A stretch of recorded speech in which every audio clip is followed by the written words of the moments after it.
What's up? Welcome back to episode 11 of Triple Dub, the podcast that fills the stat sheet with record setting info about the latest NBA news, trends, games, and predictions. This is our fourth in season podcast for the 2021 season, and we are going to be predicting what teams currently on the bubble of the playoff will end up making the playoffs. And this is very interesting, especially considering that this year there's going to be play-in tournaments where the 7th, 8th, 9th, and 10th seed will be competing in sudden death matches for the last two playoff spots. Let's start off with the Western Conference, and just to give you all an overview of what the playoff picture is, the current 6 locks for the 1 through 6 seeds in our opinion are the Jazz, the Suns, the Lakers, the Clippers, the Blazers, and the Nuggets in no particular order. And the teams that we believe are just completely out of the playoff race are the Thunder, the Kings, the Rockets, and the T-Wolves. They're just not good enough to make the playoffs at this point. But now let's talk about the teams that we believe have a shot at the 7 and 8 seeds, which are the focus of this video. In the Western Conference, we believe that the Spurs, the Mavs, the Warriors, the Grizzlies, and the Pelicans all have a shot, but we unanimously decided that for the 7 and 8 seeds, we have the Warriors and the Mavericks, and we thought the Mavericks would have the 7th seed and the Warriors would have the 8th seed. But now let's talk specifically about the Mavericks and the Warriors more closely. With the Mavericks, we thought that they would get the 7th seed because they have a really, really good offense, probably one of the best in the league. Their defense is, however, terrible, but we think that their amazing offense can make up for that. Last season, they seemed a little bit messy at the end of these very close matchups, and in other words, they just were not clutch, and they just weren't playing well in these very close situations, which is very important, especially when you're going against good teams and whenever you're in these close playoff or play-in tournament situations. But this season, they really improved a lot on it, and their win percentage is about 50% for games within 10 points. And this may not seem that good, but it's a big improvement from last season. So I think the Mavericks are on the right track, and they're probably going to have around a 60% win percentage this season. Now, as for the Warriors, they're in a somewhat similar situation. Their offense is pretty good, but their defense is just not that good. It's like pretty good with Draymond on the floor, but when Draymond is on the bench, the defense is just not good. We saw that when Draymond was injured, the defense was just playing absolutely terribly. And overall, we think that veterans like Curry and Draymond will carry the Warriors, and the bench players will just be okay, but they'll be okay enough to not bring down the overall team. So we think that the Warriors will have a slightly positive record that will be better than the other teams that we mentioned that have a shot at the 7 and 8 seeds. Now let's hear what Andy and Aki have to say about this. I completely agree with everything you said. I think the Mavs should be the 7th or even higher than the 7th seed. When it comes to the Spurs and the Warriors, I was really back and forth on this one. And honestly, I wasn't even 100% sure. I chose the Warriors, but I'm not even 100% sure that they're going to be the 8th seed. The only reason I gave it to the Warriors is because I believe they have the ability to win the play-in tournament against the Spurs, regardless of whether they are the 8th or the 9th seed.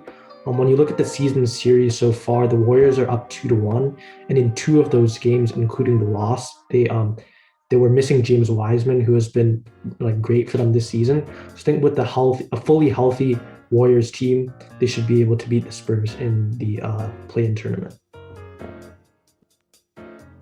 Yeah, I actually agree. I think that Dallas will definitely be a really high seed because they have the second easiest strength of schedule for the second half of the season, whereas a team like the Spurs has the second toughest strength of schedule for the rest of the season. That just gives a little bit of insight into what the rest of the season may hold for these teams. I think I also want to talk a bit about some of the other teams which we sort of, I guess, disregarded.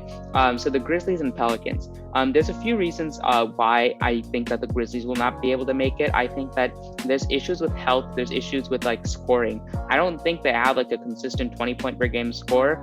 Ja is not a 20-point per game scorer, and his health has been in question. His 3-point shooting is absolutely atrocious. Just no one talks about it. And they can't be relying on Dillon Brooks, their only player. There are several really good pieces, including Jaren Jackson, whose health is completely unknown, Jonas Valanciunas, who just doesn't fit with the team, and players like Desmond Bane and Xavier Tillman, who are rookies, but have shown to have significant impacts on the team. But I don't think that will coalesce in a Western Conference, which is super struggling. But for the Pelicans, this is one of the toughest teams to take out because they are really talented. I think that Lonzo Ball is doing really well as of late, but I think that he's going to sink back to normal after the All-Star break and averages normal like 10 points, 40% shooting type of splits again. I think Zion and Brandon Ingram are really good, but they just aren't good enough on the defensive end to hold with these good teams. And I think it's going to ultimately come down to the Mavs and Warriors being the two teams who make it to the Western Conference playoffs.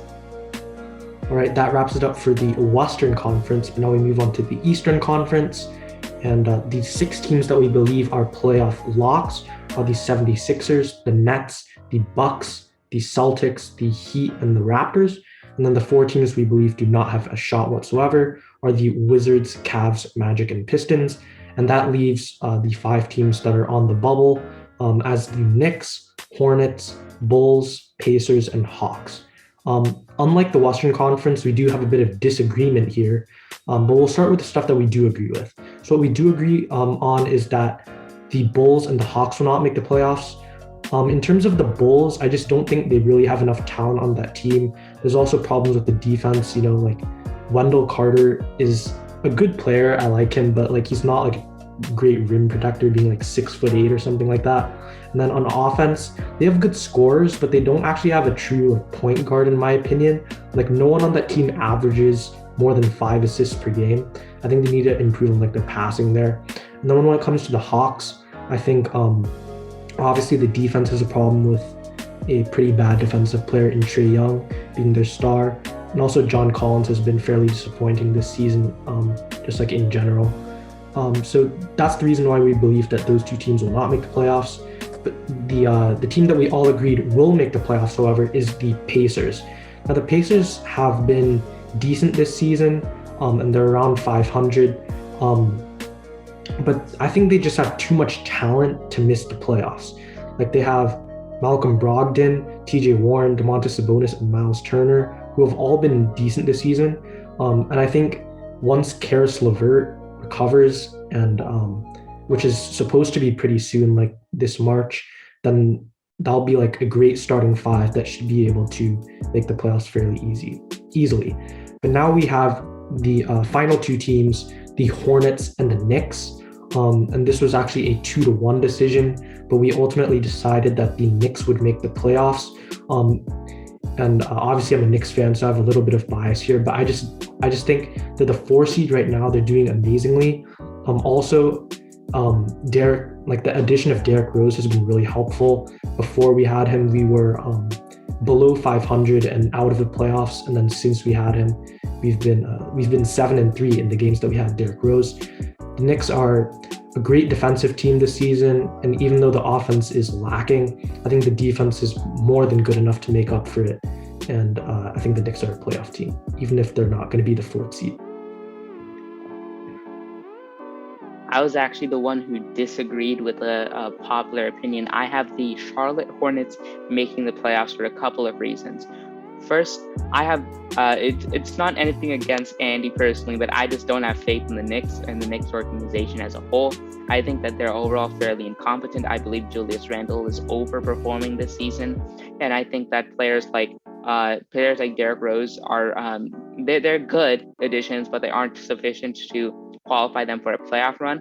I think the way that the Hornets have coalesced and are growing as a team is just really good, and it's just been really good to see them hanging in with basically every single team they faced against. Like the Knicks, they get blown out sometimes. The Hornets, they like never get blown out, which is pretty like insane to watch. Like you see the players like LaMelo Ball, you see players like PJ Washington, Miles Bridges, you see even the other guards, Terry Rozier and Devontae Graham. All of them coalesce with Gordon Hayward as their star, and they have like a really good unit. They're decent on the offensive end and the defensive end. Their coaching is good. Their rotations are good. They're, I think, one of the best. They're not one of the best in terms of defense or offense or anything, but they're quality enough to hang around and be good in the clutch. And honestly, I think LaMelo is surprisingly very, very clutch. There have been several instances where I've seen him be able to make like clutch steals and like clutch threes, and especially Terry Rozier, the way he's been performing. I think that once this team is fully healthy, because PJ Washington has been out, Gordon Hayward has been out for some time, I think that they will end up making the playoffs. Also, they have, I think, an average strength of schedule, whereas New York has the 5th toughest. strength of schedule remaining. So for those reasons, I think I have the Hornets there above the Knicks. I was also in a similar dilemma with Aki, but I ultimately went the other way. I had the Knicks making the playoffs over the Hornets, and there were a couple of reasons for this decision. When you just look at the overall statistics of the teams, the Knicks are the best defense in the league. Their offense is one of the worst. And then with the Hornets, their offense is slightly above average, but their defense is below average. And I think when you bring those together, and I think I would still have the Knicks just because even though their offense may not be the best right now, they still have a lot of players that are still developing. I think Julius Randle's offense has significantly improved this season. RJ Barrett's offense is continuing to improve. I feel like he wasn't that good as a passer last season, but I think he's really starting to learn how to pass to his teammates better, and he's taking better shots, and he's becoming a lot more efficient. And Emmanuel quickly is also quickly transformed into a star. He's also playing very well. So I think as the Knicks offense continues to progress and develop, I think they can get better. But then when you look at the Hornets specifically, I don't think they're going to improve that much. I feel like their players have already peaked. I even think LaMelo has already peaked. I don't see him getting much better this season specifically. I know that's debatable, but that's just my opinion. But another thing that's very concerning about the Hornets is their big man situation with the center. I think they currently have Cody Zeller and Bismack Biyombo as their centers, and that's just not okay. If their defense is struggling, then you absolutely need to have better centers than that. And I think a lot of teams are taking advantage of that, especially teams like the Sixers and the Jazz with very good big men. They're just completely destroying the Hornets. And I think that if the Hornets can correct this issue, I may actually end up ranking them higher than the Knicks. But as of right now, I have to go with the Knicks. It was a very close decision. Right, so that wraps it up for this episode of Triple Dub. Let us know what you thought and which parts you agreed with and disagreed with. This is the Benchwarmers signing out. See you.